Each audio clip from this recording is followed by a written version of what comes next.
بسم الله الرحمن الرحيم إذا جاء نصر الله والفتح ورأيت الناس يدخلون في دين الله أفواجا فسبح بحمد ربك واستغفره إنه كان توابا. அன்பிற்குரிய பெரியோர்களே, தாய்மார்களே, சகோதர சகோதரிகளே, அல்லாஹுடைய மாபெரும் கிருபையினால் அல்லாஹுடைய மார்க்கத்தை அதன் தூய்மையான வடிவிலே விளங்கி பின்பற்ற வேண்டும் என்ற நன்னோக்கத்திலே இங்கே இந்த நிகழ்ச்சி ஏற்பாடு செய்யப்பட்டிருக்கிறது. இந்த நிகழ்ச்சியிலே முஹம்மது ரசூலுல்லாஹ் ஸல்லல்லாஹு அலைஹி வஸல்லம் தலைப்பு வழங்கப்பட்டுள்ளது. இந்த கருப்பொருளை அடிப்படையாக கொண்டு எந்த ஒரு முஸ்லிமிடம் போய் கேட்டாலும் நம்முடைய இறை தூதர் யார் என்று கேட்டால் ஒரு சிறு குழந்தை கூட சொல்லும், நம்முடைய இறை தூதர் முஹம்மது ஸல்லல்லாஹு அலைஹி வஸல்லம் அவர்கள்தான் என்று தெளிவாக சொல்வார்கள். ஒரு தாய் தான் பெற்றெடுத்த குழந்தையை தொட்டிலில் தாளாட்டும் போது ஒரு இஸ்லாமிய தாய் சொல்லக்கூடிய ஒரு வாசகம், லா இலாஹ இல்லல்லாஹ் முஹம்மது ரசூலுல்லாஹ் என்று சொல்லிதான் தாளாட்டுவார்கள். கடைநல்லூர் போன்ற ஊர்களிலே தொட்டிலுக்கு பெயரே லாயிலான்னு சொல்லுவாங்க. சின்ன குழந்தை என்ன செய்யும், தன்னுடைய தாயிட்ட போய் அம்மா என்ன லாயிலாவத போடுங்க அப்படிம்பாங்க. லாயிலானா என்ன அர்த்தம்? அது தொட்டில் தான். ஒரு தாய் தன்னுடைய குழந்தையை தாளாட்டும் போது லா இலாஹ இல்லல்லாஹ் முஹம்மது ரசூலுல்லாஹ் என்ற அந்த கலிமாவை சொல்லி தாளாட்டிய காரணத்தினால் தொட்டிலுக்கு கூட லா இலாஹ என்ற அந்த பெயர் வந்திருக்கிறது.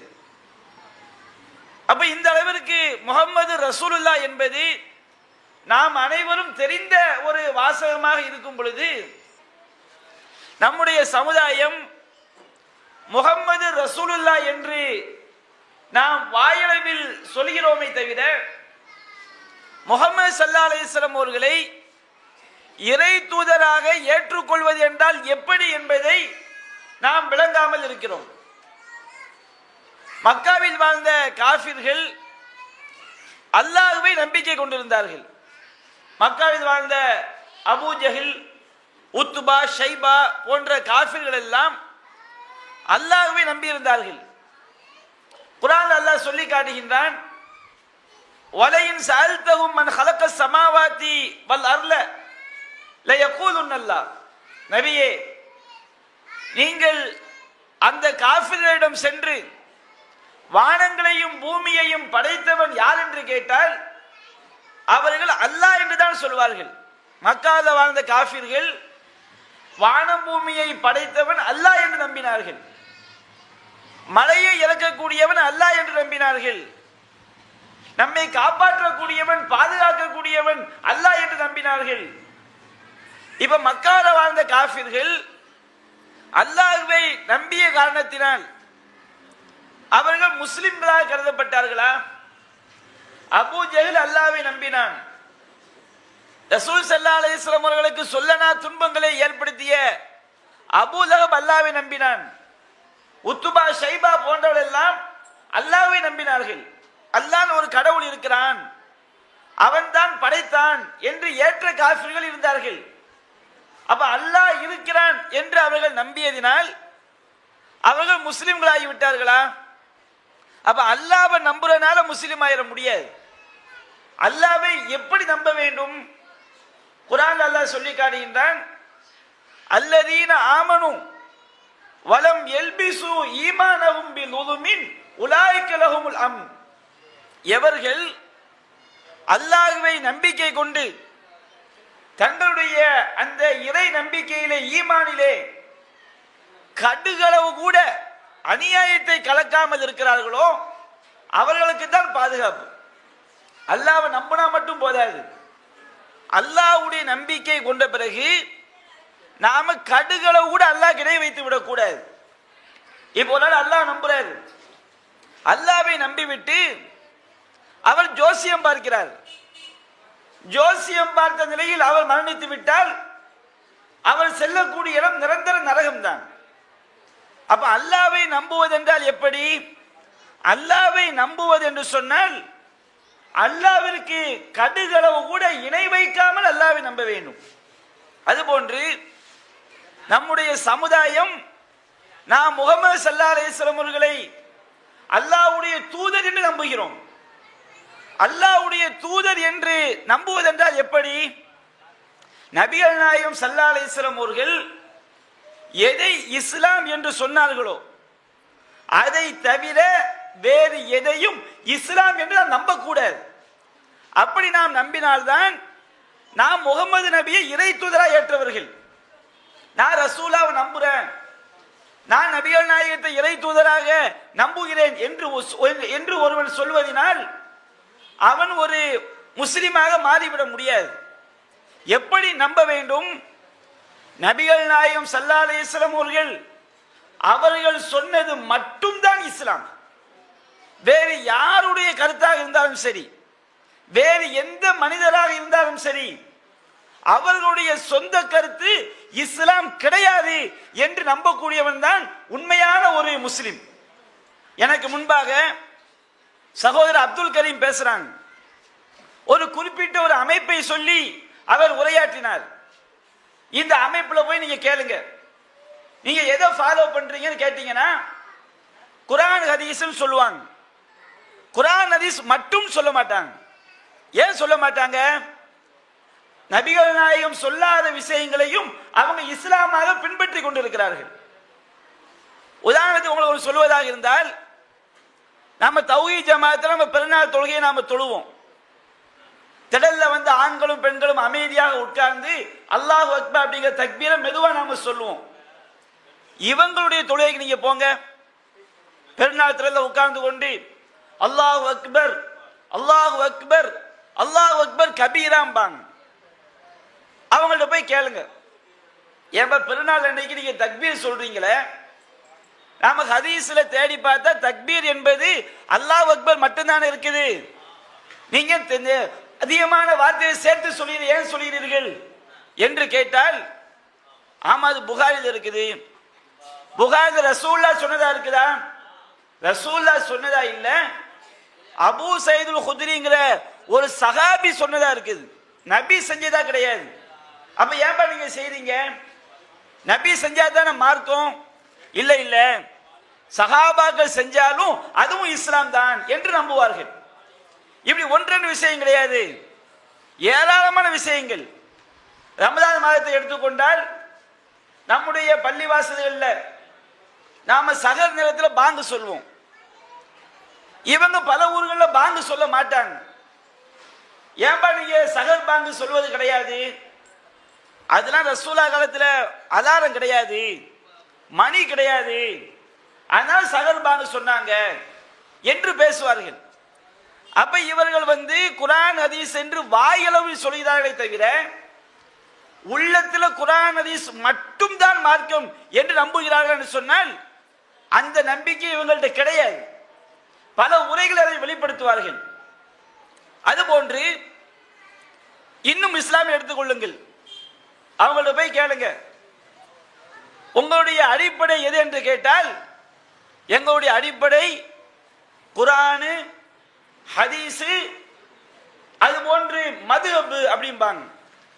ஏன்பா குர்ஆன் ஹதீஸ் மட்டும்தான மார்க்கம், மூன்றாவதா ஒன்னையே நீங்கள் சேர்க்கிறீர்கள்? இல்ல இல்ல, அதுவும் தான் இஸ்லாத்துடைய அடிப்படை என்று சொல்வார்கள். இப்படி குர்ஆன் ஹதீஸ் என்று சொல்லிக் கொண்டு நபிகள் நாயகம் சொல்லாத விஷயங்களை ஒருவன் மார்க்கம் என்று நம்பினால் அவன் நபிகள் நாயகத்தை இறை தூதராக ஏற்றுக்கொண்டவன் கிடையாது. என்ன காரணம்? நபிகள் நாயகம் ஸல்லல்லாஹு அலைஹி வஸல்லம் அவர்களை இறை தூதராக ஏற்றுக்கொள்வது என்று சொன்னால் நாம நம்பணும், இந்த இஸ்லாமிய மார்க்கத்துடைய ஒவ்வொரு சட்டமும் அல்லாஹ்விடமிருந்து வந்தது. இந்த மார்க்கத்தில் சட்டம் சொல்லக்கூடிய அதிகாரம் அல்லாஹ்வை தவிர வேறு யாருக்கும் கிடையாது. குர்ஆன் அல்லாஹ் சொல்லி காட்டுகின்றான், இத்தபிஊ மா உன்சில இலைக்கும் மிர் ரப்பிக்கும். மக்களே, உங்கள் இறைவனிடமிருந்து உங்களுக்கு அருளப்பட்டவற்றை நீங்கள் பின்பற்றுங்கள். அல்லாஹ் எதை பின்பற்ற சொல்றான்?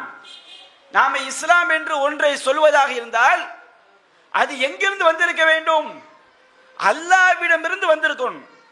அல்லாஹ்விடமிருந்து வந்தது மட்டும்தான் இஸ்லாம். அல்லாஹ் சொல்லி காட்டுகின்றான், இத்தபிஊ மா உன்சில இலைக்கும் மிர் ரப்பிக்கும். உங்களை படைத்த இறைவனிடமிருந்து உங்களுக்கு அருளப்பட்டவற்றை நீங்கள் பின்பற்றுங்கள். வலா தத்தபிஊ மின் தூனிஹி அவுலியா. இறைவன் அல்லாதவர்களை பொறுப்பாளர்களாக ஆக்கி நீங்கள் பின்பற்றாதீர்கள். அல்லாஹ்வை தவிர வேறு யாருடைய கருத்தையும் நீங்க பின்பற்ற கூடாது என்று அல்லாஹ் சொல்லி காட்டுகின்றான். நாம இஸ்லாம் என்று ஒன்றை சொல்வதாக இருந்தால் அது அல்லாஹ்விடமிருந்து வந்திருக்க வேண்டும். அப்ப அல்லாஹ்விடமிருந்து வரக்கூடிய செய்திகளை நமக்கு சொன்னவர்கள் யாரு? முகமது நபி மட்டும்தான். அல்லாஹ்விட வரக்கூடிய செய்தி இருக்கு பாருங்க, அல்லாஹ்விடமிருந்து வரக்கூடிய சட்டங்களை மட்டும் தான் நாம் பின்பற்ற வேண்டும். அல்லாஹ்விடமிருந்து வரக்கூடிய சட்டங்கள் யார் மூலமாக மட்டும் தான் அல்லாஹ் தந்தான்? முகமது நபி ஸல்லல்லாஹு அலைஹி வஸல்லம் அவர்கள் மூலமாக மட்டும் தான் அல்லாஹ் தந்தான். வேற எந்த மனிதர் மூலமா அல்லாஹ் தரவில்லை.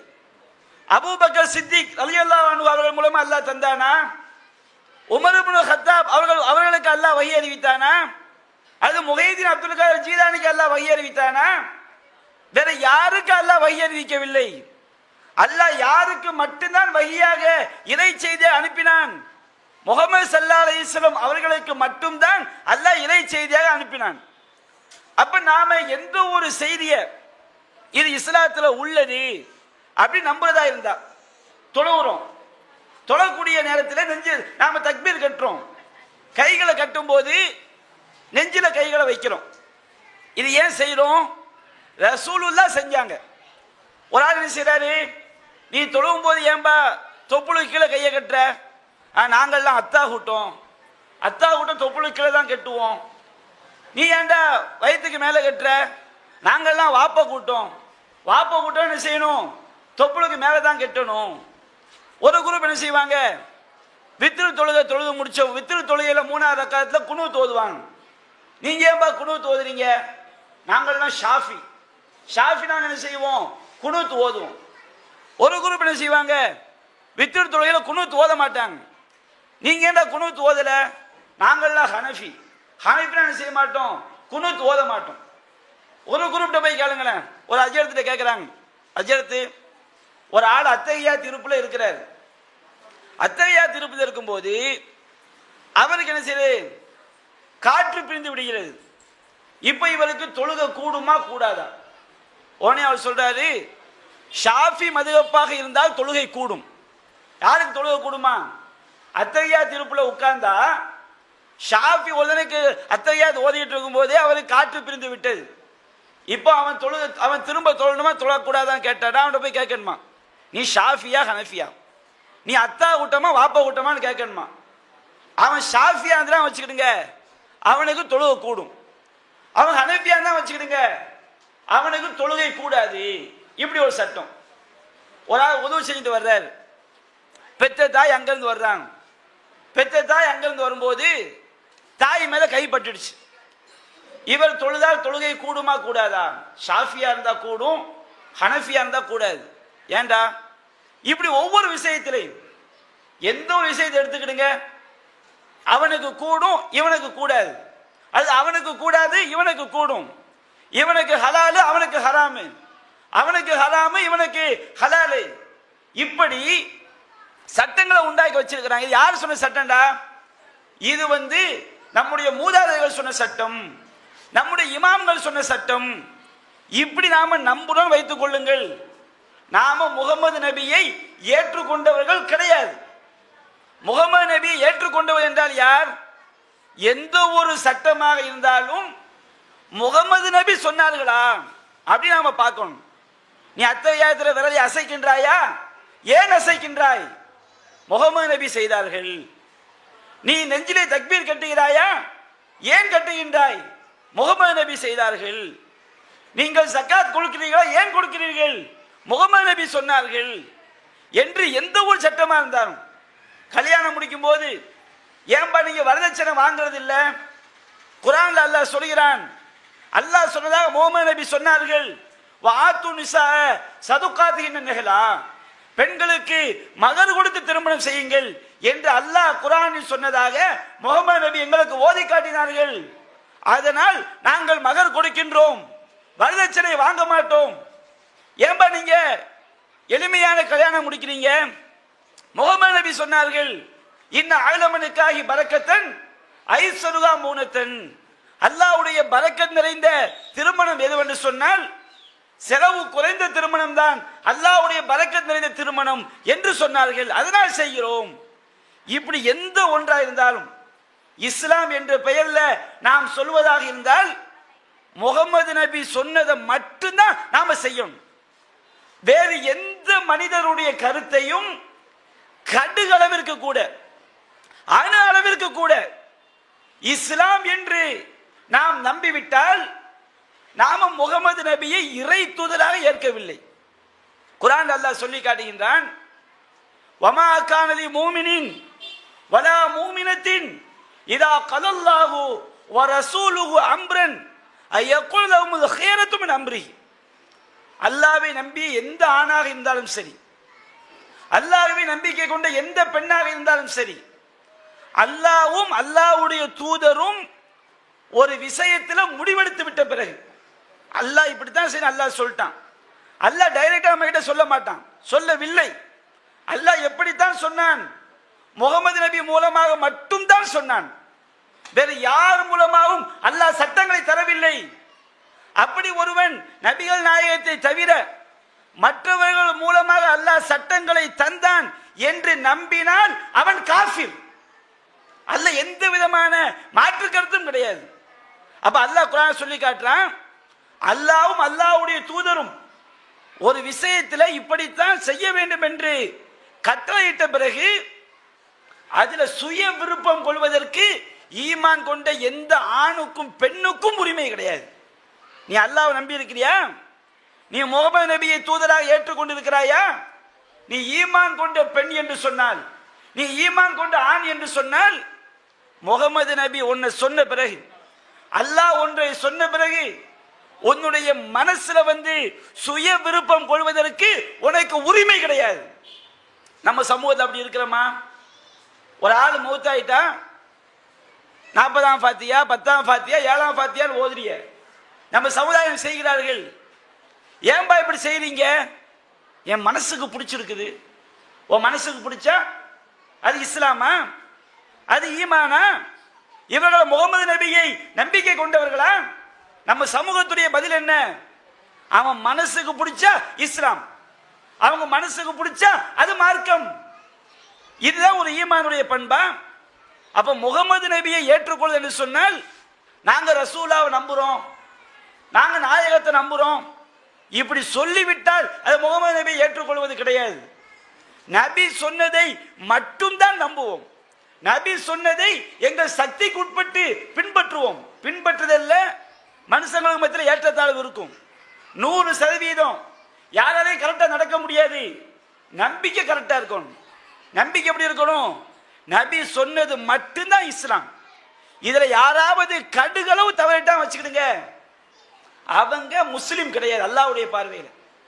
ஆனால் இன்றைக்கு எந்த அமைப்பை நீங்க எடுத்துக்கிட்டாலும், ஜாக்குங்கிற அமைப்பை நீங்க எடுத்துக்கொண்டாலும் இந்த நம்பிக்கை அவங்கள்ட்ட கிடையாது. எப்படி கிடையாது? உள்ளத்தை போய் நாம தோண்டி பார்த்தோமா, அவங்க வாயில சொல்றாங்க. எப்படி சொல்றாங்க? குர்ஆனுடைய வசனத்துக்கு தப்பான வியாக்கியானம் கொடுக்கிறார்கள். நீங்க ஜாக்கிரதை உள்ள மக்கள்கிட்ட போய் கேளுங்க என்ன சொல்கிறார்கள். நீங்க ஜாக்கிரதை உள்ள மக்கள்கிட்ட போய் கேளுங்க, அவங்க பேசுவாங்க. எப்படி பேசுவாங்க? மக்களே, குர்ஆன்ல அல்லாஹ் சொல்கிறான், வமை யுஷாக்கிக்கு ரசூல் மிம்பஅதி மா தபய்யன லஹுல் ஹுதா வயத்தபி கைர சபீலில் முஃமினீன். ஒருவனுக்கு நேர்வழி தெளிவான பிறகு இறை தூதருக்கு மாறு செய்து வயத்தபி கைர சபீலில் முஃமினீன், மூமின்களுடைய பாதை அல்லாததை அவன் பின்பற்றினால் நுவல்லிஹி மா தவல்லா, அவன் செல்லக்கூடிய வழியிலேயே செல்ல விட்டு வ நுஸ்லிஹி ஜஹன்னம், அவன் நரகத்துல கொண்டு போய் சேர்ப்போம். இந்த ஆயத்தை சொல்லிட்டு அவங்க என்ன விளக்கம் சொல்லுவாங்க தெரியுமா? இஸ்லாத்துடைய அடிப்படை 3. ஒன்னு என்ன தெரியுமா? வமையு ஷாக்கிக்கு ரசூல், இறை தூதருக்கு எவன் மாறு செய்கிறானோ, இறை தூதருக்கு மாறு செய்வது என்றால் குர்ஆன் ஹதீஸுக்கு மாற்றமாக நடப்பது. வயத்தபி கைர சபீலில் முஃமினீன், மூமின்களுடைய பாதை அல்லாததை எவன் பின்பற்றுகிறானோ, மூமின்களுடைய பாதை என்றால் என்ன தெரியுமா? அதுதான் சஹாபாக்களை பின்பற்றுறது, அதுதான் இமாம்களை பின்பற்றுறது, அதுதான் முன்னோர்களை பின்பற்றுகிறது. அப்போ இந்த ஆயத்துக்கு அவங்க எப்படி அர்த்தம் செய்யறாங்க?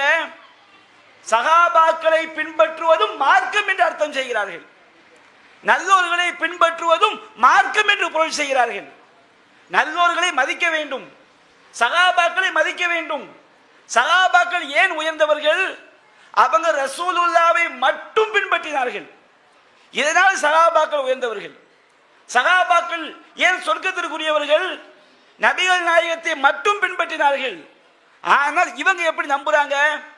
குர்ஆன் ஆயத்துக்கு தப்பா அர்த்தம் செய்யறாங்களா இல்லையா? நாங்க குர்ஆன் ஹதீஸையும் பின்பற்றுவோம், மற்றவங்க சொன்னதை பின்பற்றுவோம் அப்படின்னு ஆயத்தை அர்த்தம் செய்யறாங்க. அப்ப இவங்க நபியை நம்பியவர்களா? இந்த ஆயத்துக்கு என்ன அர்த்தம்? அல்லாஹ் சொல்கிறான், வமையு ஷாக்கிக்கு ரசூல் மிம்பதி மாத்த பையன் லஹுல் ஹுதா, யார் தனக்கு நேர்வழி தெளிவான பிறகு இறை தூதருக்கு மாறு செய்கிறானோ, இறை தூதருக்கு மாறு செய்து வயத்தபி கைர சபீலில் முஃமினீன், மூமின்களுடைய பாதை அல்லாத வழியை பின்பற்றுகிறானோ, இறை தூதருக்கு மாறு செய்வதுதான் மூமின்கள் அல்லாதவங்களுடைய பாதை. குர்ஆன் பேசும்போது ஒரு செயலை சொல்லும் போது உறுதியாக சொல்வதற்காக அந்த செயலையும் சொல்லும், அதனுடைய எதிர்ப்பதத்தையும் சொல்லும், உறுதிப்படுத்துவதற்காக. இப்ப குர்ஆன்ல அல்லாஹ் சொல்லுவான், வலா தல்பிசுல் ஹக்க பில் பாத்தில் வலா தக்துமுல் ஹக்க, நீங்கள் உண்மையை பொய்யோடு கலக்காதீர்கள், உண்மையை மறைக்காதீர்கள் அப்படின்னு அல்லாஹ் சொல்லுவான். உண்மையை பொய்யோடு கலக்கிறது தான் உண்மையை மறைக்கிறது, உண்மையை மறைக்கிறது தான் உண்மையை பொய்யோடு கலக்கிறது. அப்ப ஏன் அல்லாஹ் சொல்றான்? அதை வலிமையா சொல்வதற்காக, இந்த மாதிரி உண்மையை பொய்யோட கலக்கிற வேலையை நீங்க செய்யாதீங்க என்று சொல்வதற்காக, ஒரு செயலை செய்யக்கூடாது என்பதற்காக அதை நேர்மறையாகவும் சொல்லி எதிர்மறையாக குர்ஆன் பேசும். உண்மையை பொய்யோட கலக்காதீங்க, உண்மையை மறைக்காதீங்க. இது எதற்காக அல்லாஹ் சொல்கிறான்? ரெண்டும் ஒரு செயல்தான். உண்மையை மறைப்பது தான் உண்மையை பொய்யோடு கலப்பது, உண்மையை பொய்யோடு கலப்பது தான் உண்மையை மறைப்பது. இப்படி குர்ஆன் பேசும். ஒரு செயலை சொல்லி அதனுடைய எதிர்ப்பதத்தையும் சொல்லி காட்டும். குர்ஆன் அல்லாஹ் சொல்லி காட்டுவான், வமன் அல்லாஹு மிம்மன் மனா மசாஜித் அல்லாஹ் அய்யுذكر ஃபீ ஹஸ்மு, அல்லாஹ்வுடைய ஆலயத்திலே அல்லாஹ்வுடைய பெயர் கூறப்படுவதை, அல்லாஹ்வுடைய பெயர் நினைக்கப்படுவதை தடுத்து அதை பாழாக்க முயல்பவனோட அநியாயக்காரன் யார்? அல்லாஹ்வுடைய பெயர் துதிக்கப்படுவதை தடுப்பதுதான் பாழாக்குவது. பாழாக்குவது என்ற என்ன அர்த்தம்? அல்லாஹ்வுடைய பெயர் கூறப்படுவதை தடுப்பது. அப்ப குர்ஆன் ஒன்றை சொல்லிவிட்டு அதை உறுதிப்படுத்துவதற்காக அதனுடைய எதிர்மறை கருத்தையும் குர்ஆன் சொல்லும். அந்த மாதிரி அல்லாஹ் பேசுறான்.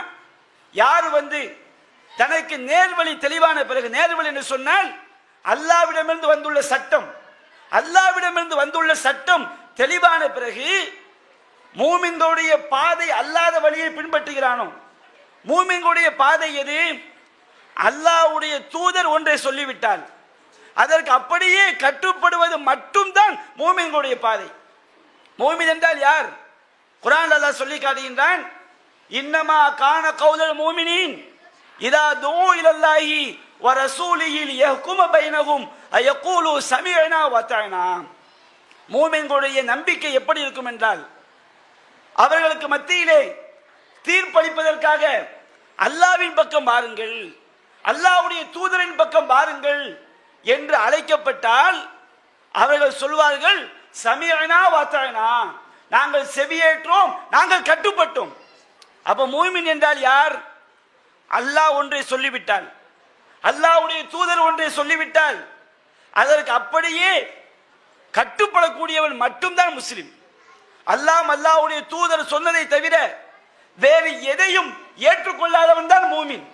அப்ப மூமின்களுடைய பாதை என்பது அல்லாஹ்வுக்கும் அல்லாஹ்வுடைய தூதருக்கும் கட்டுப்படுவது மட்டும்தான்.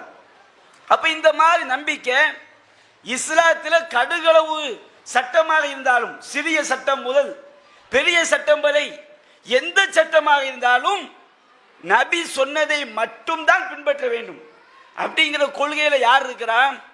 நம்முடைய தௌஹீத் ஜமாத் மட்டும்தான் இருக்கிறோம். இந்த கொள்கை தான் மறுமையில காப்பாற்றும். முகமது ரசூல் தான் வாயில சொன்னா போதாது, ரசூலுல்லாஹ் சொன்னதை மட்டும் பின்பற்ற வேண்டும். நபி சொன்னதுக்கு மாற்றமான காரியங்களை புறக்கணிக்க வேண்டும். நபிகள் நாயகம் ஸல்லல்லாஹு அலைஹி வஸல்லம் அவர்கள் தன்னுடைய வாழ்வை பற்றி சொல்லி காட்டுறாங்க. இந்த உலகத்துல நம்முடைய சமுதாயம் முன்னேறன்னு வச்சுக்கிடுங்க. உலகத்துல எந்த சமுதாயமா இருந்தாலும் சரி, அந்த சமுதாயம் முன்னேற வேண்டும் என்று சொன்னால் முகமது நபியுடைய வாழ்க்கையை தவிர வேறு யாருடைய வாழ்வை பின்பற்றினாலும் கண்டிப்பாக இந்த சமுதாயம் முன்னேறாது. இதை எப்படி நாம சொல்றோம்? இதை நாம நம்பிக்கையாக மட்டும் சொல்லவில்லை, இதுதான் உண்மையும் கூட. முகமது நபியுடைய அந்த வாழ்க்கை இருக்கு பாருங்க, இந்த வாழ்க்கையை தவிர வேறு யாருடைய வாழ்வை பின்பற்றினாலும் ஒரு சமூகம் இந்த உலகத்தில் நிம்மதியாக வாழ முடியாது, மறுமையில் நிம்மதியாக வாழ முடியாது. நம்ம தமிழ்நாட்டை எடுத்துக்கிடுங்க. தமிழ்நாட்டில் சில கட்சிகள் இருப்பாங்க, ஜாதி வெறி கூடாதும்பாங்க. ஜாதி வெறி கூடாதுன்னு சொல்லிட்டு இனவெறி மொழி வெறி அவங்க பேசுவாங்க. தமிழன் என்று சொல்லடா, தலை நிமிர்ந்து நில்லடாம்பாங்க. ஏன்டா ஜாதி கூடாதுன்னியடா, ஜாதியினால உயர்ந்த ஜாதி தாழ்ந்த ஜாதி கற்பிக்க கூடாதுன்னு சொன்னீங்க. நீ ஏன்டா தமிழ் மொழி பேசுனா ரொம்ப பெருசு, கன்னட மொழி பேசுனா அவன் கெட்டவன் ஏன் சொல்ற? கர்நாடக மொழி, கர்நாடக தமிழ்நாடு தண்ணி கொடுக்க மாட்டேங்கான், ஏன்டா தண்ணி கொடுக்க மாட்டேங்கிற? நாங்க தமிழர்களுக்கு கொடுக்க மாட்டோம். கர்நாடகம் வேற தமிழ்நாடு வேற, அவங்க எங்க எதிரிங்கிறான். சரி, இனவெறி, இனவெறி இருக்கிறதா இல்லையா? தமிழ கர்நாடக மொழி வரி இருக்கிறதா இல்லையா? அப்போ ஒரு அமைப்பிலேயே ஜாதி வரி கூடான்னு சொல்றான், நீ சாதியினால சாகாதன்னு சொல்றான். அவன் என்ன செய்யறான்? ஜாதி வரி கூடாது, மொழியை நாங்க என்ன செய்வோம், அடிச்சுக்கிட்டு சாவோங்கிறாங்க. ஆனால் உலகத்தில் வாழக்கூடிய எந்த ஒரு உயிரையும் மனித உயிர் என்று பார்ப்பதற்கு வழிகாட்டிய ஒரே மார்க்கம் எது? முகமது நபி ஸல்லல்லாஹு அலைஹி வஸல்லம் அவங்களுடைய மார்க்கம் மட்டும்தான். உலகத்தில் நபிகள் நாயகத்திற்கு முன்பாக எந்த ஒரு மனிதனும் இந்த தத்துவத்தை சொன்னது கிடையாது. அல்லாஹ்வுடைய தூதர்கள் சொல்லி இருக்கலாம், ஆனால் இறுதியாக வந்த இறை தூதர்களில் நபிகள் நாயகம் ஸல்லல்லாஹு அலைஹி வஸல்லம் அவர்களை தவிர உலகத்தில் யாரும் இந்த மாதிரி சொல்லி இருக்கிறாங்களா? யா அய்யுஹன் நாஸ், மக்களே, உங்களுடைய இன்ன ரப்பக்கும் வாஹிதுன், உங்களுடைய இறைவன் ஒரே ஒரு இறைவன் தான், உங்களுடைய தந்தை ஒரே ஒரு தந்தை தான். இப்படி உலகத்தில் யார் சொல்ல முடியும்? சொல்றாங்க பாருங்க. சும்மா சொல்லுவாங்க ஒன்றே குலம் ஒருவனை தேவன் சொல்லி, பேச்சில் சொல்லுவாங்க. நடைமுறைப்படுத்தி காட்டினார்களா? நடைமுறைப்படுத்தி காட்ட முடிகிறதா? பேச்சில் இருக்கும். ஆனா இஸ்லாம் ரசூல் அப்படி இல்லை. நபிகள் நாயகம் நடைமுறைப்படுத்தி காட்டினார்கள். லா ஃபலல் அரபியின் அலா அஜமியின், ஒரு அரபி அல்லாதவனை விட அரபிக்கு எந்த சிறப்பும் கிடையாது, ஒரு கருப்பனை விட வெள்ளையனுக்கு எந்த சிறப்பும் கிடையாது. அல்லாவை அஞ்சக்கூடியவர்கள் மட்டும்தான் சிறந்தவர்கள், இறைவனுக்கு பயந்து வாழக்கூடியவர்கள் மட்டும்தான் சிறந்தவர்கள் என நபிகள் நாயகம் சொன்னார்கள். கருப்பின அடிமையாக இருந்த பிலால் ரலியல்லாஹு அன்ஹு அவர்களை முஸ்லிம்களுக்கு தலைவராக்கி காட்டினார்கள். மிகப்பெரிய தலைவர்களை எல்லாம் சாதாரண தொண்டர்களை ஒருவனாக வாழ்ந்து காட்ட செய்தார்கள். இந்த மாதிரி ஒரு சமூக புரட்சி நபிகள் நாயகம் ஸல்லல்லாஹு அலைஹி வஸல்லம் அவங்களுடைய வாழ்க்கையை தவிர வேறு யாருடைய வாழ்க்கையிலும் எடுக்கவே முடியாது.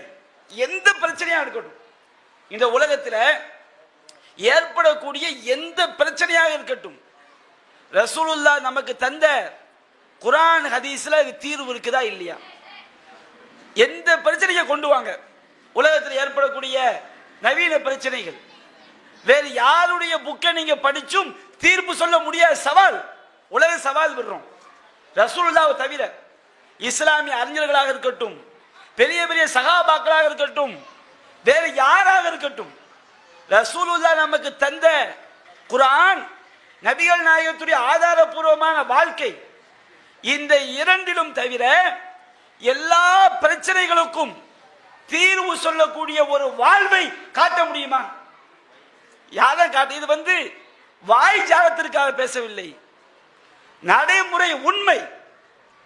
அறிஞர்களாக இருந்து கொண்டு இஸ்லாமிய மார்க்கத்தை தவறாக சித்தரிக்கலாம், தவறாக சித்தரிப்பாங்க.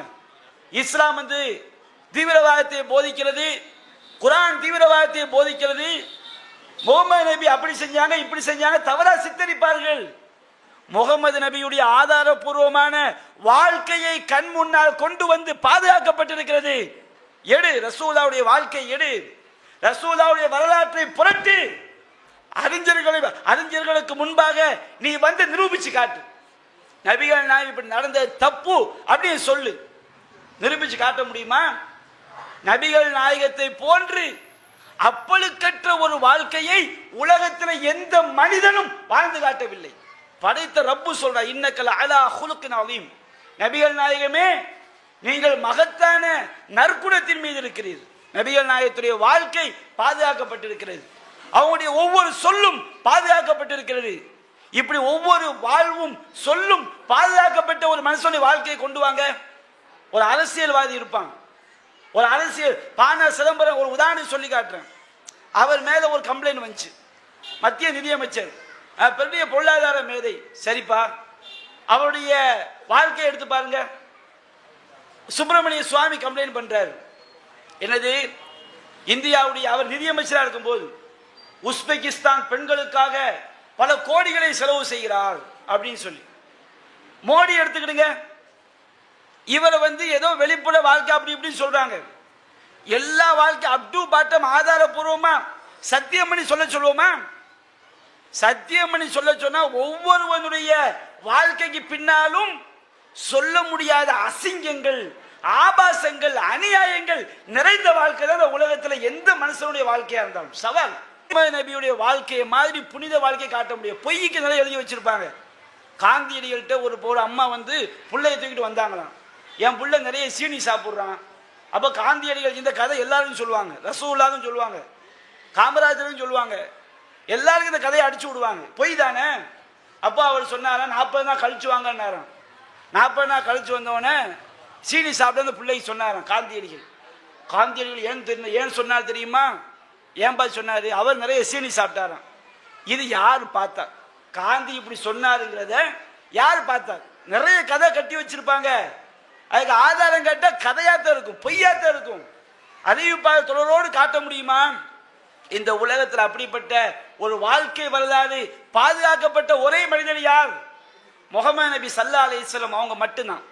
நபிகள் நாயகம் ஸல்லல்லாஹு அலைஹி வஸல்லம் அவர்கள் தான் நபியாக அனுப்பப்பட்டதை அதை எப்படிப்பட்ட அற்புதமான உதாரணத்தோடு சொல்லி காட்டுறாங்க பாருங்க. நம்முடைய சமுதாயம் நாம நம்புறோமான்னு பாருங்க. நபிகள் நாயகம் சொல்லி காட்டுறாங்க, மசலி வ மசலுக்கும் க மசலி ரஜுலின், எனக்கும் முழு மனித சமுதாயத்திற்கும் உள்ள உதாரணம் என்ன தெரியுமா? நபிகள் நாயகம் ஸல்லல்லாஹு அலைஹி வஸல்லம் என்ற அந்த தனி மனிதர் மட்டும்தான். வேற யாருக்கும் இந்த உதாரணத்தை சொல்லவே முடியாது. சொன்னால் அவன் மூமினாக இருக்க முடியாது. நபிகள் நாயகம் சொல்றாங்க, எனக்கும் பிற மக்களுக்கும், நபிகள் நாயகம் தவிர வேற உள்ள அனைத்து மக்களுக்கும் உள்ள உதாரணம் என்ன தெரியுமா? க மசலி ரஜுலின் ஔகத நாரன், ஒரு மனிதன் நெருப்பை மூட்டுகிறான். நெருப்பை மூட்டுறோம், ஒரு விளக்கில் உள்ள நெருப்பை பத்த வைக்கிறோம். நெருப்பை மூட்டினால் ஃபஜஅலல் ஜனாதிபு வல் ஃபராஷு யகான ஃபியா, ஒரு நெருப்பை நாம மூட்டும் போது, உதாரணத்துக்கு ஒரு விளக்கு வச்சுக்கிடுங்க, அந்த காலத்தில் மண்ணெண்ணெய் விளக்கு, மண்ணெண்ணெய் விளக்கு நாம மூட்டும் அதை பத்த வச்சு என்ன செய்யும்? விட்டில் பூச்சிகள், ஈசல்கள் என்ன செய்யும்? அந்த நெருப்பை நோக்கி வரும். அந்த விட்டில் பூச்சி என்ன நினைக்கும்? இந்த நெருப்பு நமக்கு ஒளி நினைக்கும். விட்டில் பூஜை நினைக்கும், இந்த நெருப்பு நமக்கு ஒளி நினைக்கும். ஆனால் அது அந்த நெருப்பை நோக்கி வெளிச்சம் என்று நம்பி வரும், அந்த நெருப்பிலே கருகி அது செத்து போய்விடும். அப்ப நபிகள் நாயகம் சொல்றாங்க, மக்களாகிய நீங்கள் எல்லாம் எப்படிப்பட்டவர் தெரியுமா? உங்களுக்கு எது நல்லது உங்களுக்கே தெரியாது, நமக்கு எது நல்லது என்று நமக்கே தெரியாது. ஒரு ஈசல் எப்படி தீ எரியும் போது அந்த தீயை வெளிச்சம் என்று நம்பி அந்த நெருப்பிலே பட்டு அது கருகி சாகிறதோ, அது போன்று நீங்கள் உங்களை அழிக்கக்கூடிய விஷயத்தை நோக்கி நீங்கள் விரைந்து செல்வீர்கள். ஒவ்வொரு எதுப்புகுன்னு அணுகா. அப்படி ஒரு தீ எரியும் போது ஒரு மனிதன் நின்று கொண்டு அந்த ஈசல்களையும் அந்த சின்னஞ்சிறிய பூச்சிகளையும் அந்த நெருப்பில் விழாதவாறு தடுக்கின்றானே, அந்த மனிதன் தான் நான். மக்களை நீங்கள் தெரிந்து கொள்ளுங்கள், நீங்கள் எப்படிப்பட்டவர்கள்? நீங்கள் ஈசல்களை போன்றவர்கள், நீங்கள் பூச்சிகளை போன்றவர்கள். எந்த வெளிச்சமும் உங்களை பாதுகாக்கும் என்று நம்பி அதை பின்பற்றி அதிலே போய் விழுந்து மாண்டு போகக்கூடியவர்கள். இறை தூதராகிய நான் அந்த நெருப்பை நோக்கி செல்லக்கூடிய உங்களை தடுக்கக்கூடியவன், உங்களை காப்பாற்றக்கூடியவன். வான ஆகிதுன் பி ஹுஜுசிக்கும். மக்களே, உங்களுடைய சட்டையை பிடித்து நெருப்பில் போய் விழுந்து விடாதீர்கள் என்று நான் தடுக்கிறேன். வான்தும் தஃபல்லதூன மின் யதி. என்னுடைய கையை விட்டும் நீங்கள் தவறி விழ பார்க்கிறீர்கள், பாய்ந்து செல்கிறீர்கள். நபிகள் நாயகம் சொல்றாங்க, இந்த உலகத்தில் வாழக்கூடிய மனித சமுதாயம் எப்படி இருக்குதான்? நபிகள் நாயகம் நம்முடைய நன்மைக்காண்டி அதை செய்யாத இதை செய்யாத தடுக்கிறாங்க. ஒரு தீ எரியுது, சட்டையை பிடிச்சி இழுக்கிறாங்க, போய் விழாதுடா, தீடா, செத்து போயிடுவடா. நீங்க என்ன செய்றீங்க? நபி வழியா, நபி என்ன சொல்றது என்று சொல்லி என்னுடைய கையை உதறிவிட்டு தீயில் போய் விழுகிறீர்கள். நபிகள் நாயகம் ஸல்லல்லாஹு அலைஹி வஸல்லம் அவர்கள் தன்னுடைய வழியை பின்பற்றாதவனை எப்படி சொல்கிறார்கள்? எரிகின்ற நெருப்பில் விழுந்து சாகக்கூடியவன், அழிந்து போகக்கூடியவன். நபி வழியில் நிற்பவன் மட்டும்தான் தன்னை காப்பாற்றிக் கொள்ளக்கூடியவன். இன்னைக்கு சமூகத்தில் இதனுடைய விளைவை பார்க்கிறோமா இல்லையா? ஒரு உதாரணத்தை நான் உங்களுக்கு சொல்லி காட்டுறேன். என்ன உதாரணம்? நபியா நாயகம் சொன்னாங்க, ஒரு பணக்காரனா இருந்தாலும் ஏழையா இருந்தாலும் திருமணம் என்று வந்துவிட்டால் செலவு கம்மியா பண்ணுங்க. நபியா நாயகம் சொன்னார்கள், இன்ன ஆயிலமனுக்காகி பரக்கத்தன் ஐசருகா மூனத்தன். அல்லாஹ்வுடைய பரக்கத் நிறைந்த திருமணம் எதுவென்று சொன்னால் செலவு குறைந்த திருமணம் தான் அல்லாஹ்வுடைய பரக்கத் நிறைந்த திருமணம். நான் ஒரு பணக்காரனா இருக்கிறியா, கல்யாணத்துல செலவு கம்மியா பண்ணு. நீ சொந்தக்காரங்க சாப்பாடு வைக்க போறியா, கல்யாணம் அல்லாத நிகழ்ச்சியில மார்க்கத்துக்கு மாற்றம் இல்லாம உன் சொந்தக்காரங்களை ஃபுல்லாக கூப்பிட்டு நீ சிக்கன் 65 கொடு, ஆட்டுக்கறியை ஆக்கி கொடு, மாட்டுக்கறியை வறுத்து கொடு, பிரியாணி ஆக்கி கொடு. சாப்பிட்டா தப்பா? சாப்பிட்டா தப்பு கிடையாது, நல்ல வசதி தான் சாப்பிடலாம். ஆனால் நீ பணக்காரனாக இருந்தாலும் ஏழையா இருந்தாலும் கல்யாணம் முடிச்சா செலவு கம்மியா முடியும் சொல்ல சொன்னாங்க. இந்த ஒரு சுண்ணாவை இந்த சமுதாயம் புறக்கணித்த காரணத்தினால் சமூகத்தில் ஏற்படக்கூடிய பாதிப்புகள் நாம உணர முடியுதா? நம்ம உணர முடியாது. ஏன் உணர முடியாது? ஒரு சின்ன அளவா இருந்துன்னு வச்சுக்கிடுங்க, பாதிப்பு எங்க போதுன்னு தெரியும். ஒரு சின்ன ஒரு மண்ணை நீங்க வட்டமா வச்சு சாந்து குலைக்கிறாங்களா இல்லையா, தண்ணியை நடுவில் ஊற்றுவாங்க, அப்படி சின்ன அணை கட்டுவாங்க. சின்ன அணையா கட்டும் போது எங்கன உடைக்குதுன்னு கண்டுபிடிச்சிடலாம். பெரிய ஆற்றை அணை போட்டு நிப்பாட்டும், பெரிய ஆறு வெள்ளம் பாஞ்சு வருது. பாஞ்சு வரும்போது அது அணை போட்டு தடுக்கிறோம் வச்சுக்கிடுங்க, எங்க உடைக்கும் கண்டுபிடிக்க முடியுமா? பக்கத்திலே உடைக்கும், தூரமாக கூட என்ன செய்யும், உடைக்கும். அப்ப ரசூலுல்லாஹ்வுடைய இந்த ஒரு வழிகாட்டுதலை இந்த சமுதாயம் புறக்கணித்த காரணத்தினால், ஆடம்பர திருமணங்களிலே அழிந்து போகக்கூடிய காரணத்தினால் சமூகத்தில் ஏற்படக்கூடிய பாதிப்புகளை நாம் உணர்ந்திருக்கிறோமா? நாம் உணர முடியாது. சமூகம் அந்த பாதிப்பை அடைந்து கொண்டுதான் இருக்கிறது. என்ன பாதிப்பு? கட்டிய கணவன் வெளிநாட்டுக்கு போகும்போது நைட்ல பயணம் போறாரு, அசர்ல உட்கார்ந்து அழ ஆரம்பிச்சாங்க. அவர் உட்கார்ந்து அழுவாரு, இவ உட்கார்ந்து அழுவாக. ஏமா இப்படி அழுவுறீங்க? அவர் வெளிநாட்டுக்கு போறாரு. வெளிநாட்டுக்கு ஏன் போறாரு? சம்பாதிக்க போறாரு. சரி, எல்லாரும் சம்பாதிக்க மட்டும்தான் போறாங்களா? வெளிநாட்டுக்கு நம்ம சமுதாயம் போத எல்லாம் சம்பாதிக்க மட்டும்தான் போறாங்களா? எதற்கு சம்பாதிக்க போகிறார்கள்? அவனுக்கு 4 பொட்ட புள்ள இருக்குது, வரதட்சணை கொடுக்க வேண்டும், திருமணம் முடித்தால் மணமகன் வீட்டிற்கு பண்ட பாத்திரங்களை கொடுக்க வேண்டும். இதற்காக செல்லக்கூடியவர்கள் தான் 60% பேர். வயிற்று சாப்பாட்டுக்கு போற எத்தனை பேர் தான் இருப்பான்? 40 பேர் தான் இருப்பான். அவன் நினைச்சா 100 பேரும் ஊர்ல உட்கார்ந்து வயிற்றுக்கு சம்பாதிக்க முடியும். எதுக்காக வெளிநாட்டுக்கு போறான்? கட்டிய மனைவியை பிரிந்து, பெத்த பிள்ளையை பிரிந்து வெளிநாட்டில் போய் பாலைவனத்தில் சாகிறார்களே, இதற்கு என்ன காரணம்? இந்த திருமணம் என்பதை நாம் ஆடம்பரமாக, அனாச்சாரமாக, லட்சக்கணக்கில் இந்த சமுதாயம் ஆக்கி வைத்ததே அதுதான் காரணம். நாம் சந்தோஷமா செய்யறோம். கல்யாணமா 1 லட்சம் ரூபாய்க்கு பந்தல போடு, பல ஆயிரங்களுக்கு சாப்பாடு போடு. ஏன்டா நீ சந்தோஷமா செய்யற? உன்னுடைய கணவனோடு உன்னால் வாழ முடிந்ததா? உன்னுடைய மனைவியோடு உன்னால் வாழ முடிந்ததா? இந்த நிரந்தர பிரிவுக்கு என்ன காரணம்? கல்யாணம் முடிப்பார் 25 வயசுல, 50 வயசுல ஊர்ல இருந்து உட்காருவாரு, 50 வயசுக்கு போய் என்னத்தை வாழ்ந்துருவாரு? அப்ப இவ்வளவு இந்த இடைவெளியில் மனைவியோடு வாழ்ந்த ஆண்டுகள் 1 வருஷம் 2 வருஷம். கல்யாணம் முடிச்சு 25 வருஷம். அந்த 1 வருஷம் 2 வருஷத்துல தான் 4 பிள்ளையை பெற்றிருப்பாரு. எண்ணி பார்த்தா இது சமூகத்துக்கு ஏற்பட்ட சாபக்கேடு தானே. இந்த கல்யாணத்தை நீங்க எளிமைப்படுத்தி பாருங்கள். ஒட்டுமொத்த சமுதாயம் முடிவெடுங்க. கல்யாணத்துல வரதட்சணை கூடாது, மாப்பிள்ளை தான் செலவு பண்ணணும், ரசூலுடைய வாழ்க்கை கொண்டு வாங்க. பெண்ணுக்கு மகள் கொடுக்க வேண்டும், வலிமாவிலிருந்து எண்ணத்தை இருக்குதோ அதை கொடு. கல்யாணத்தை மகரிப்புல ஆரம்பிச்சு 1/2 மணி நேரத்தை முடிக்கிற விஷயமா நபிகள் காலத்தில் இருந்த மாதிரி செஞ்சு பாருங்க. இந்த சமுதாயத்துக்கு ஏற்படக்கூடிய பரக்கத்துகளை பாருங்கள். எத்தனை உயிரிழப்புகள் ரசூலுடைய ஒரு சுன்னத்தை மீறிய காரணத்தினால்.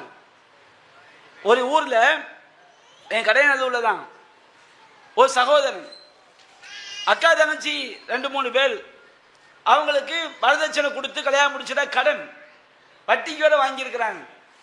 வெளிநாட்டுக்கு போறாரு, கடன் வாங்கி போறார் வெளிநாட்டுக்கு. வெளிநாட்டுக்கு போனா அங்க போய் வேலைக்கு சேர்ந்து கொஞ்ச நாள் ஆகுது, உடம்பு சரியில்லாம போகுது. என்னன்னு போய் செக் பண்ண கேன்சர். சரி கேன்சர் தானே, கேன்சருக்கு ஆரம்பத்தில் ட்ரீட்மெண்ட் எடுத்துட்டா கொஞ்ச காலம் நிம்மதியா வாழ முடியும்.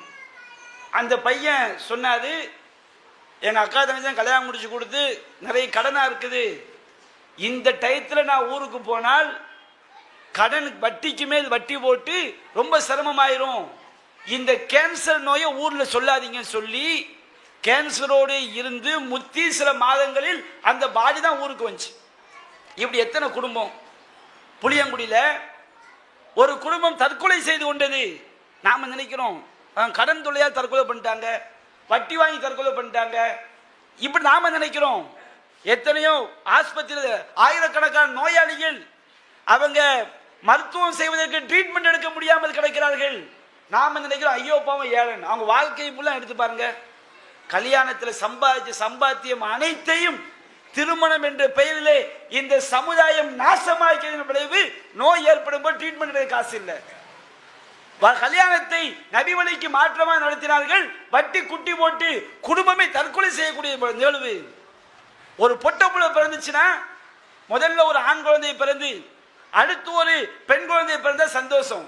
முதல்ல ஒரு பெண் குழந்தை, 2வது பெண் குழந்தைனா மூஞ்சி இருக்குது, 3வது பொட்ட பிள்ளைனா ரொம்ப கஷ்டமா போகுது.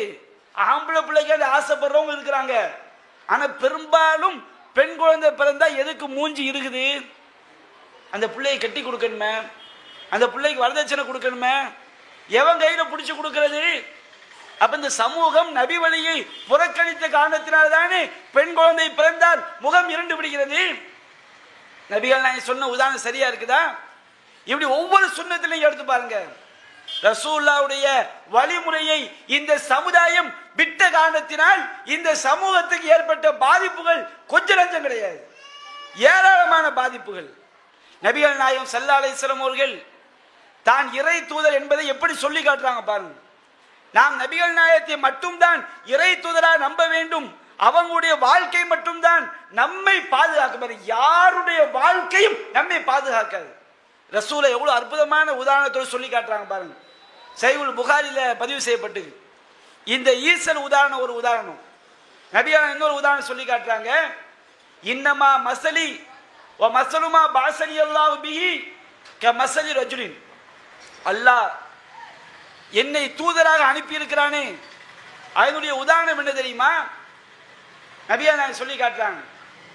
ஒரு மனுஷனை எதிரி கூட்டம், நம்ம ஒரு ஊர்ல வாழ்றோம், எதிரி கூட்டம் தாக்க வர்றாங்க. அந்த எதிரி கூட்டம் என்ன செய்யறாங்க, நம்ம ஊரை நெருங்கிட்டாங்க அப்படிங்கிற தகவலை ஒருத்த சொல்றான். எப்படி சொல்றான்? அந்த எதிரி கூட்டம் அவனை பிடிச்சி அவனை கையை காலை வெட்டி அவனுடைய ஆடையெல்லாம் நிர்வாணமாக்கி கையில ரத்தம் சொட்ட சொட்ட நிர்வாணத்தோடு ஊருக்கு வர்றான். என்னப்பா இப்படி வந்துட்ட, எதிரி கூட்டம் வந்துட்டாங்க, நம்மளை தாக்க போறாங்க. இந்த கோலத்துல ஒருத்தன் சொன்னா நாம எதிரி வந்துட்டா நம்புவோமா நம்ப மாட்டோமா? ஒருத்தன் என்ன செய்யறான், கை வெட்டப்பட்டு ரத்தம் அப்படி ஓடிக்கிட்டு இருக்கும்போது நிர்வாணமா ஓடி வர்றான். என்ன ஆச்சுடா உனக்கு? நம்ம கூட்டத்தை அழிக்க வர்றாங்க, எதிரி வந்துட்டான், கிட்ட வந்துட்டான், நான் தப்பிச்சு வர்றேன், இப்படி ஒருத்த சொன்னா நாம நம்புவோமா நம்ப மாட்டோமா? யாரா மறுப்போமா? பொய் சொல்றான், இவன் விட்டடிக்கிறான் சொல்லுவோமா? உடனே நம்புவோம். ஆகா, இவன் மானத்தை நிர்வாணமா ஓடி வந்திருக்கிறான், கையில ரத்தம் சொட்ட ஓடி வர்றான், இவன் சொல்றது 100% உண்மை, நாம என்ன செய்வோம், நம்புவோம். நபிகள் சொல்றாங்க, நான் எப்படிப்பட்ட இறை தூதர் தெரியுமா? ஒரு மனிதன் அத்தா கோமன் யா கௌமி இன்னி ராய்துல் ஜெய்ஷ பி ஐனைய வ இன்னி அன நதீருல் உரியான், என்னுடைய சமுதாயமே எதிரி படையை பார்த்து விட்டேன், அந்த எதிரி படை என்னுடைய கையை வெட்டி என்னுடைய ஆடையெல்லாம் கலைந்து விட்டார்கள், நான் நிர்வாணமாக நிற்பதை பார்க்கவில்லையா, இதோ எதிரி படை வந்து விட்டார்கள் என்று ஒரு மனிதன் சொன்னால் அவன் சொல்வதை அந்த சமுதாயம் மறுப்பார்களா? மறுக்க மாட்டார்கள். அந்த சமுதாயம் என்ன செய்வார்கள்? ஃபன்னஜா, ஐயோ நாம் தப்பிக்க வேண்டும் என்று ஓடுவார்கள். எந்த கூட்டம் தப்பிக்கும்? நபியா நாயகம் சொல்றாங்க, அந்த மாதிரி ஒரு எதிரி படையை பத்தி எச்சரிக்கை பண்ணும்போது ஃபதாஉ தாயிஃபத்து மின் கௌமி, அவனுடைய அந்த எச்சரிக்கையை அவனுடைய சமுதாயத்தில் ஒரு கூட்டம் நம்பி, ஆமா இவன் உண்மையை தான் சொல்றான், இவன் வந்திருக்கக்கூடிய கோலம் அது உண்மை சொல்லக்கூடிய கோலம் என்று ஒரு கூட்டம் அவனை கட்டுப்பட்டு ஃபஅத்லஜு, இரவு நேரம் என்று கூட பார்க்காமல் ஃபன்தலகு அலா மஹ்னியும், தங்களை காப்பாற்றிக் கொள்வதற்காக இரவோடு இரவாக தப்பிச்சு ஓடுறாங்க. எதிரி படம் வந்துருச்சு, ஒருத்தவன் தகவல் சொல்றான், ஆகா இது உண்மையான தகவல் என்று நம்பியவர்கள் செய்றாங்க, தப்பிச்சு ஓடுறாங்க, நாம தப்பிச்சிருவோம் அப்படி போறாங்க. இன்னொரு கூட்டம் அப்படி ஓடுனா ஃபனஜவ், அவங்க தப்பிச்சு அவங்க என்ன செஞ்சிருவாங்க, தங்களை பாதுகாத்துக் கொள்வார்கள். இன்னொரு கூட்டம் என்ன பண்றாங்க, அந்த மாதிரி ஒரு கை வெட்டி நிர்வாணத்தோடு வர்றான், எப்ப எதிரி படம் வந்துருச்சு தப்பிச்சு போங்கடாங்கிறான். அப்போ ஒரு கூட்டம் செய்து தாயிஃபத்து மின்ஹும், அவனுடைய சொல்லை ஒரு கூட்டம் பொய்யென கருதுகிறார்கள். ஃபஅஸ்பகு மகானஹும், அவர்கள் அந்த ஊரிலேயே காலை பொழுதை அடைகிறார்கள். ஃபஸப்பஹுமுல் ஜைஷ் ஃபஅஹ்லகஹும் வஜ்தாஹும், அந்த எதிரிப்படை காலை நேரத்தில் அந்த ஊருக்கு வந்து அவர்களை ஒருவர் விடாமல் வேரோடு அழித்து விடுகிறது, அவர்கள் அழிந்து போய் விடுகிறார்கள். அதுபோன்று எச்சரிக்கை செய்யக்கூடிய ஒரு மனிதன் தான் நான். நபிகள் நான் சொல்றாங்க, மக்களே ஃபதாலிக மஸலுமன் அதாஅனி ஃபத்தபஅ மா ஜிது பிஹி, இந்த உதாரணம் தான் எனக்கு கட்டுப்பட்டு நான் கொண்டு வந்த சத்தியத்தை பின்பற்றுகிறானே அவனுடைய உதாரணம். நபியான அபூ ஹனீஃபா கொண்டு வந்த சத்தியம் ரசூலுல்லாஹ் சொல்லல, அபூபக்கர் சித்திக் கொண்டு வந்த சத்தியம் நபிகள் சொல்லவில்லை, உமர் இப்னு கத்தாப் ரலியல்லாஹு அன்ஹு கொண்டு வந்த சட்டம் நபிகள் சொல்லவில்லை. நபிகள் சொன்னார்கள், எனக்கு கட்டுப்பட்டு நான் கொண்டு வந்த சட்டத்தை பின்பற்றுகிறானே இவன் எப்படிப்பட்டவன் தெரியுமா? எதிரி படையை பற்றி எச்சரிக்கப்படும் போது அந்த இரவிலேயே கிளம்பி சென்று தன்னுடைய உயிரை பாதுகாத்துக் கொண்டானே அந்த மக்கள். எவன் எனக்கு நான் கொண்டு வந்ததை பொய் என கருதி எனக்கு மாறு செய்தானோ அவன் எதிரி படையினால் ஒருவர் விடாமல் அடிக்கப்பட்ட மக்களுடைய உதாரணத்தை போன்றவன். இறை தூதருடைய வாழ்க்கை நம்மை காப்பாற்றக்கூடிய வாழ்க்கை. ரசூலுல்லாஹ்வுடைய வாழ்க்கையை பிள்ளைக்கு போச்சு பாருங்க. பெண் குழந்தையா இருந்தாலும் வீதியில போகும்போது தலை உயர்த்தி இஸ்லாம் தடுத்ததை பார்க்காது. ஏன் பார்க்காது? ரசூலுல்லாஹ் சொன்னார்கள், குல்லில் மூமினாத்தி யகுதுல்ன மின் அப்சாரிஹின்ன, மூமினான பெண்களுக்கு சொல்லுங்கள் அவர்கள் தங்கள் பார்வைகளை தாழ்த்திக் கொள்ள வேண்டும் என்று அல்லாஹ் குர்ஆனில் சொன்னான். அந்த குர்ஆனை நபிகள் நாயகம் தந்தார்கள். நான் இறை தூதருடைய வாழ்வில் வாழக்கூடிய ஒரு பெண், நான் இறை தூதர் எவற்றை பார்க்க கூடாது சொன்னார்களோ அதை பார்க்க மாட்டேன் என்று ஒரு ஆணோ பெண்ணோ தன்னுடைய பார்வைக்கு இறை தூதர் சொன்ன தடைகளை பேணி வாழ்ந்தால் உங்களுக்கு உடல் ஆரோக்கியம் கிடைக்கும், ஒரு குடும்பத்தில் நிம்மதி கிடைக்கும். ஒரு குடும்பத்தில் நபிகள் நாயகம் தாய்க்கு செய்ய வேண்டிய கடமைகளை ஒரு பெற்ற பிள்ளை விளங்கி நடந்தால் அந்த குடும்பம் நிம்மதி பெறுமா இல்லையா? நபிகள் நாயகம் தந்தைக்கு செய்ய வேண்டிய கடமைகளை சொன்னார்களே, இதே ஒரு பிள்ளைகள் விலகி நடந்தால் அந்த தந்தைக்கு நல்லதா இல்லையா? ஒரு தாய் தகப்பன் பிள்ளைகளை எப்படி நடக்க வேண்டும் என்று வளர்க்க வேண்டும் என்று நபிகள் நாயகம் வழிகாட்டினார்களே, அந்த வாழ்க்கையை பின்பற்றினால் பிள்ளைகளுக்கு நல்லதா இல்லையா? ரசூலுல்லாஹ் அழிஞ்சு போகக்கூடிய வழியை சொன்னாங்க. தலாக்கை எப்படி வேணும் ரசூலுல்லாஹ் அழகா சொன்னாங்க. தலாக்குடைய சட்டங்களை, அந்த ஒரு சட்டத்தை இறை தூதருக்கு மாற்றமாக தலாக் தலாக் தலாக் என்று சொன்னால் அவள் மனைவி பந்தத்தை விட்டு பிரிந்து விடுவாள் என்று உண்டாக்கிய காரணத்தினால் இன்றைக்கு இஸ்லாத்திற்கு உலக அளவிலே இழிவு தேடி கொடுத்தோமா இல்லையா? தலாக்குடைய சட்டத்தை குர்ஆன் சொல்ற மாதிரி, நபிகள் நாயகம் சொல்ற மாதிரி நம்மோடு விவாதிக்க வந்தால் ரசூலுல்லாஹ் காட்டிய அற்புத வழியை போன்று உலகத்தில் எவனும் காட்ட முடியாது. அவ்வளவு அற்புதமான சட்டம் நாம மாத்தி வச்சிருக்கிறோம். சமூகத்துக்கு ஏற்பட்ட இழிவு என்ன? ரசூலுல்லாஹ் வட்டியை தடுத்தார்கள். வட்டியை நாம் வாங்கக்கூடிய காரணத்தினால், இந்த சமுதாயம் வட்டியில் விழுந்த காரணத்தினால் சமூகத்துக்கு ஏற்பட்ட இழிவு என்ன? இப்படி சொல்லிக் கொண்டே போகலாம். ரசூலுல்லாஹ் ஜக்காத் கொடுக்குமாறு வழிகாட்டினார்கள். இந்த சமுதாயம் ஜக்காத் கொடுக்காத காரணத்தினால் இந்த சமூகத்திற்கு ஏற்பட்ட இழிவு என்ன சொல்ல முடியுமா? எவ்வளவு பெரிய இழிவுகளை நாம் சந்தித்திருக்கிறோம். அன்பிற்குரிய தாய்மார்களே, சகோதரர்களே, ரசூலுல்லாஹ் முகமது ரசூலுல்லாஹ்வுடைய மாநாடு என்பது நம்முடைய சமூகத்தை இம்மையிலும் மறுமையிலும் பாதுகாக்கக்கூடிய மாநாடு. மறுமை நாளில் என்ன நடக்கும் என்பதை மட்டும் சொல்லி என்னுடைய உரையை நான் நிறைவுக்கு கொண்டு வருகிறேன். குர்ஆன் அல்லாஹ் சொல்லி காட்டுகின்றான், மறுமை நாளில் சிலர்கள் நரகத்தில் போட்டு புரட்டப்படுவார்கள். நரகத்தில் போட்டு புரட்டப்படும் போது யௌம துகல்லபு வுஜூஹும் ஃபின்னார், சிலர்கள் நரகத்தில் அவருடைய முகங்கள் அப்படியே புரட்டப்படும். யகூலுன யா லைத்தனா அத்தான அல்லாஹ் வ அத்தான ரசூலா, எங்களுக்கு ஏற்பட்ட நாசமே, நாங்கள் அல்லாஹ்விற்கும் அல்லாஹ்வுடைய தூதருக்கும் கட்டுப்பட்டிருக்க வேண்டுமே.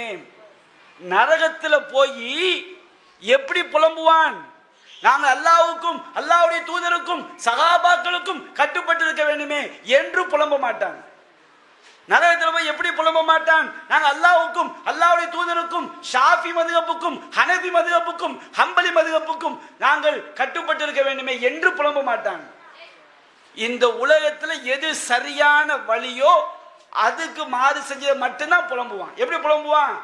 நாங்கள் உலகத்தில் வாழும்போது அல்லாஹ்வுக்கும் அல்லாஹ்வுடைய தூதருக்கும் கட்டுப்பட்டிருக்க வேண்டுமே, இந்த ரெண்டு மட்டும்தான் இஸ்லாம். அதாவது அங்க போய் புலம்புறான். அதுக்கு அடுத்து சொல்லுவான், وقالوا ربنا إنا أطعنا وسادتنا وكبراءنا فأضلونا السبيلا, இறைவா நாங்கள் எங்கள் பெரியார்களுக்கு கட்டுப்பட்டோம். நபி சொன்னாங்கன்னு சொன்னா, நபியுடைய வாழ்க்கையில ஆய்வு பண்ணி சொன்னால் அதை நாம் ஏற்றுக்கொள்ளலாம். பெரியார்களுடைய இமாம்களுடைய அவுலியா எனது ஆலிம்களுடைய சொந்த கருத்து கட்டுப்பட்டோமா இல்லையா? இறைவா நாங்கள் எங்கள் பெரியார்களுக்கும் எங்கள் தலைவர்மார்கள் கட்டுப்பட்டோம். ஃபஅலல்லூன சபீலா, அவர்கள் எங்களை வழிகெடுத்து விட்டார்கள். ஆத்திஹிம் லஅஃபைன் மினல் அதாப் வல்அன்ஹும் லஅனன் கபீரா, இறைவா அவர்களுக்கு இருமடங்கு வேதனையை கொடுப்பாயாக, அவர்களை பெரும் சாபத்தால் சபிப்பாயாக. நாம அல்லாஹ் ரசூலுக்கு கட்டுப்பட்டு வாழ்ந்தால் மட்டும்தான் மறுமையில் தப்பிக்க முடியும். அந்த ரெண்டோட ஒன்றை கூட்டிட்டா அல்லாஹ்வுடைய செய்திகள் நமக்கு தந்தது முகமது ரசூலா மட்டும்தான். அந்த ஒரு வார்த்தை ரெண்டு வந்துடும். முகமது ரசூலா கட்டுப்படுவதுதான் அல்லாஹ்விற்கும் அல்லாஹ்வுடைய தூதருக்கு கட்டுப்படுறது. குர்ஆன் அல்லாஹ் சொல்லி காட்டுறான், வமை யுத்இர் ரசூல் ஃபகத் அத்தா அல்லாஹ், இத்தூதருக்கு கட்டுப்பட்டவர் தான் அல்லாஹ் கட்டுப்பட்டார்.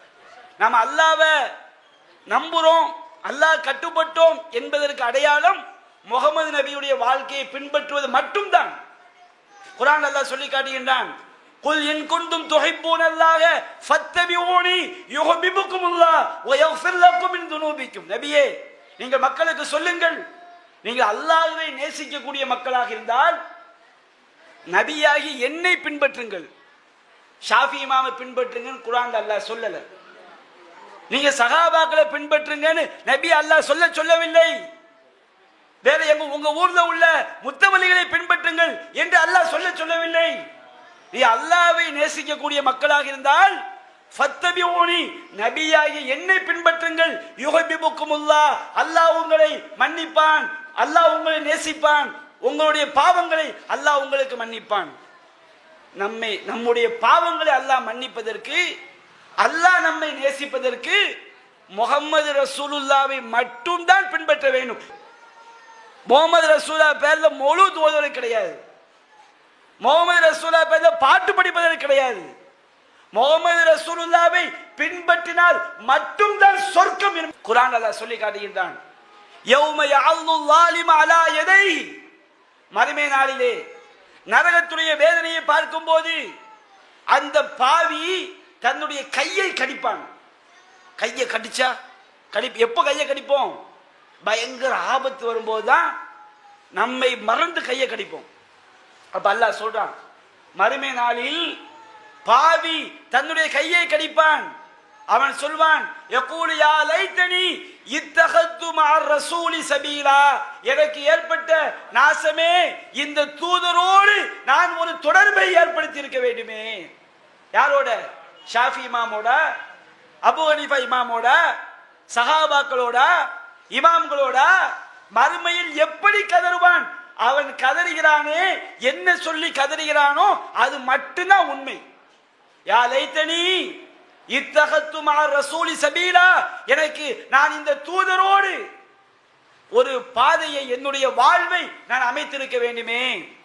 யா வைலதி லம் அத்தகிது ஃபுலானன் கலீலா, எனக்கு ஏற்பட்ட நாசமே, இன்னவர்களை எல்லாம் நான் தோழனாக எடுத்துக்கொண்டிருக்க கூடாது. இந்த உலகத்துல எடுத்துக்கிட்டோம், மதுஹப் என்றும் இஜ்மா என்றும் கியாஸ் என்றும் சலஃபி கொள்கை என்றும் ஜாக்கு கொள்கை என்றும் இறை தூதருடைய வாழ்க்கையை மட்டும் பின்பற்றாமல் மற்றவர்களை எல்லாம் நாம் நண்பர்களாக எடுத்துக்கொள்ளும் போது லக்கத அலல்லனி அனி ذிக்ரி பஅத இத் ஜானி, எனக்கு அறிவுரை வந்த பிறகு என்னை வழிகெடுத்து விட்டார்களே.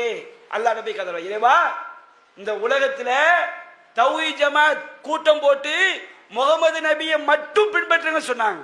நாங்க எங்களை பின்பற்றுவதா கூப்பிடல, வேற யாரை பின்பற்ற சொல்லவில்லை. யாராக இருந்தாலும் நபி வழியை சொன்னால் மட்டும் பின்பற்றுங்கள் என்று சொல்கிறோம். அப்ப மறுமையில கதவை, இறைவா, நபி வழியை மட்டும் பின்பற்றுங்க. நபி வழியை நபியையும் பின்பற்றதான்னு சொன்னா அவன் நபியை ஏத்துக்கிட்டவனா? ஒரு மனைவியின் ஒரு பொம்பளை இருக்கிறார், நீ என்னமா கணவனோடும் தாம்பத்தியத்தை பயந்துக்கிறா, இந்த பக்கத்து வீட்டுக்காரன், மேல வீட்டுக்காரன், கீழே வீட்டுக்காரன், என்னம்மா நீ மனைவியா? இல்ல இல்ல, நான் மனைவி தான். என்ன, என் கணவனோடு தான் இருக்கதானே செய்யறேன். ஓஹோ, மனைவினா அவளுக்கு பேரா மனைவி? மனைவி என்று சொன்னால் கணவனோடு மட்டும் தன்னுடைய கற்பை பாதுகாத்துக் கொள்ளக்கூடியவள் மட்டும்தான் மனைவி. கற்பை கணவனை தாண்டி போயிட்டா வச்சுடுங்க, அவளுக்கு பேர் மனைவி கிடையாது, வேற வார்த்தை, அவளுக்கு பெயர் விபச்சாரி. அது போன்று நபியை ஏத்துக்கிட்டவனா யாரு? நபியை மட்டும் பின்பற்றவன் தான் நபியை ஏத்துக்கிட்டவன். இல்ல இல்ல, நான் யாரு சொன்னாலும் ஏத்துக்கிடுவேன், ஹதீஸ்ல இருக்கான்னு பார்க்க மாட்டேன், குர்ஆன்ல இருக்கான்னு பார்க்க மாட்டேன் என்று சொன்னால் நீ சொல்லிக்க, நீ நபியை நம்பியவன் கிடையாது. அவன் சொல்லுவான், இறைவா, நான் இன்னவனை நண்பனா எடுத்துக்கொண்டிருக்க கூடாதே, அறிவுரை எனக்கு வந்த பிறகு என்னை வழிகெடுத்து விட்டானே.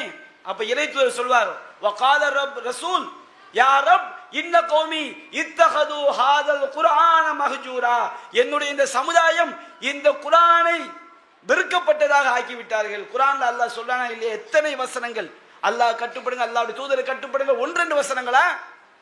இவ்வளவு வசனங்களையும் புறக்கணித்து நடந்தார்கள், இன்றைக்கு கதறிக் கொண்டிருக்கிறார்கள். அன்பிற்குரிய சகோதரிகளே, மறுமையில் நம்மை காப்பாற்றக்கூடியது முஹம்மது ரசூலுல்லாஹி ஸல்லல்லாஹு அலைஹி வஸல்லம் அவருடைய வாழ்க்கை. நம்முடைய சமூகத்தை பாதுகாப்பதற்காக, சமூகத்தை சத்திய நிலையில் கொண்டு போய் சேர்ப்பதற்காக உங்களுடைய பிரச்சார பயணம் சூடு பிடிக்க வேண்டும். கூடுகின்ற கூட்டம் நம்முடைய நோக்கம் அல்ல. இந்த சத்திய கருத்தை எத்தனை பேரிடம் போய் சொன்னோம் என்பதுதான் நம்முடைய பிரச்சாரத்துடைய வெற்றியும். நம்மை ஈமானோடு வாழ்ந்து ஈமானோடு மரணிக்கக்கூடிய நன்மக்களாக அல்லாஹ் நம் அனைவரையும் ஆக்க அருள் புரிய வேண்டும் என்று கூறி என்னுடைய உரையை நிறைவு செய்கின்றேன். வாஹிரு தஅவானா அல்ஹம்துலில்லாஹி ரப்பில் ஆலமீன். அஸ்ஸலாமு அலைக்கும் வரஹ்மத்துல்லாஹி வபரகாத்துஹு. அல்லாஹ்